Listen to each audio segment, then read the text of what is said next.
ದಿನಾಂಕ 25 ಬುಧವಾರ BSNLನ ನಿವೃತ್ತಿ ಅಧಿಕಾರಿ ಶ್ರೀ ರಾಮಮೂರ್ತಿಯವರು ಮನೆ ಮುಂದೆ ನಿಂತಿದ್ದಾಗ ಮುನೇಶ್ವರ ಬ್ಲಾಕ್ ಕೊಡಗೇಹಳ್ಳಿ, ನಮ್ಮ ಆಧಾರ್ ಸೆಂಟರ್ಗೆ ದಕ್ಷಿಣ ಭಾಗದಲ್ಲಿದೆ ಕೊಡಗೇಹಳ್ಳಿಯಲ್ಲಿ, ಅಂಗಳ ಪರಮೇಶ್ವರಿ ದೇವಸ್ಥಾನ ಪಕ್ಕದಲ್ಲಿ ಇರ್ತಕ್ಕಂಥ ರಸ್ತೆಯಲ್ಲಿ ನಿಂತಿದ್ದಾಗ ಜೆಟ್ ವೆಹಿಕಲ್ ಬಂದು ಸಿವೇಜ್ ಕ್ಲೀನಿಂಗ್ಗೆ ಬಂದಿದ್ದಾರೆ ಬೀದಿಯಲ್ಲಿ. ಇಮಿಡಿಯೇಟ್ ಅವರು ಸ್ಪಾಟಲ್ಲೇ ಬಿದ್ದು ಸತ್ತಿದ್ದಾರೆ. ಅದು ಕಟ್ಟಾಗಿದೆ ಪೈಪು. ಈ ಗಾಡಿದು ನೋಡಿದ್ರೆ ಸ್ಟೇಟಸ್ ನೋಡಿದ್ರೆ ಎಕ್ಸ್ಪೈರಿ ಕಾಣ್ತಾ ಇದೆ, ಫಿಟ್ನೆಸ್ ಎಕ್ಸ್ಪೈರ್ಡ್. ಯಾರು ಹೊಣೆ ಇದಕ್ಕೆ? BWSB ಚೇರ್ಮನ್ ನೋಡಿದ್ರೆ ಯಾರು ಫೋನ್ಗೂ ರೆಸ್ಪಾಂಡು ಮಾಡೋದಿಲ್ಲ, ಜನಕ್ಕೂ ರೆಸ್ಪಾಂಡ್ ಮಾಡೋದಿಲ್ಲ. ಈ ಹನ್ಪಿಟುವೆ ಚೇರ್ಮನ್ ಅವ್ರು ಅಧ್ಯಕ್ಷರಾಗೋದಕ್ಕೆ ಜಲಮಂಡಳಿಗೆ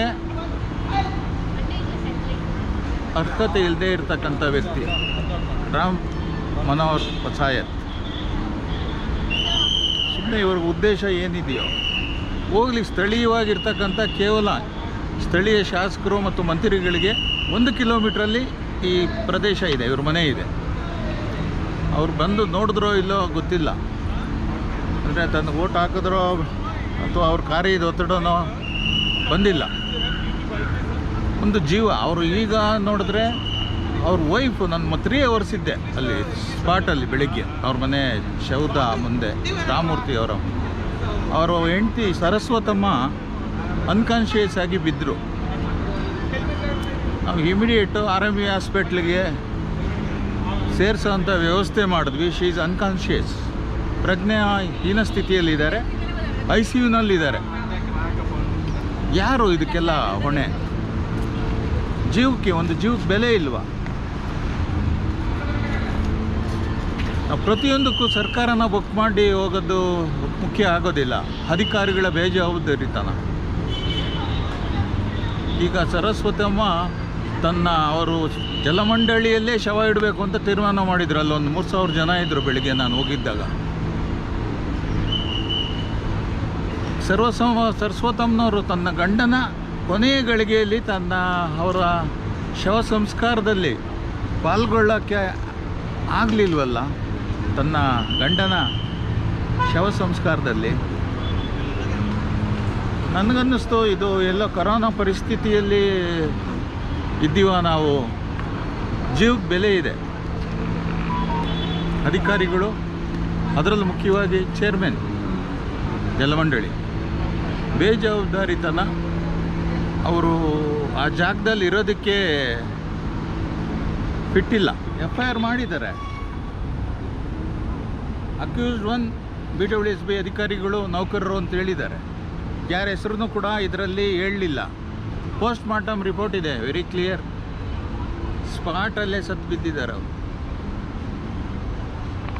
ಮತ್ತು ಯಾರನ್ನ ನೀವು ಹೊಣೆಗಾರನಾಗಿ ಮಾಡ್ತೀರಿ? ಇದರಲ್ಲಿ ಪೊಲೀಸ್ ಅವ್ರ ಜವಾಬ್ದಾರಿ ಏನು? ಇವ್ರಿಗೆ ಪರಿಹಾರ ಮುಖ್ಯ ಅಲ್ಲ.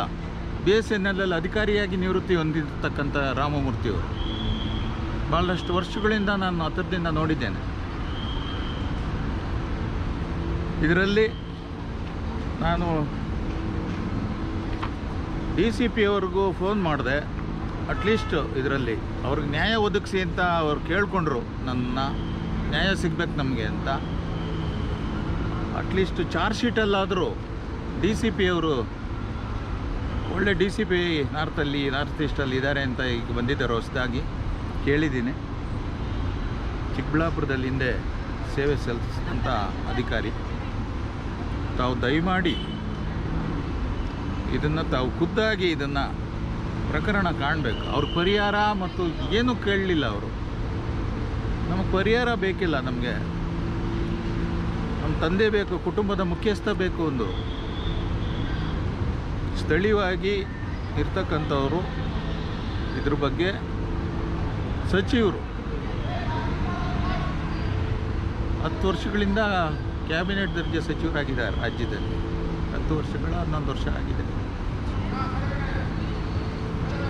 ತಾವೆಲ್ಲ ಗಮನ ಹರಿಸ್ಬೇಕು. ಬರೀ 3ನೇ ಮಹಡಿನೇ ಅಂತಿಮ ಅಲ್ಲ, ಅದಕ್ಕೆ ಪರಿಹಾರನೂ ಇದೆ. ಜನ ತೀರ್ಮಾನ ಮಾಡ್ತಾರೆ.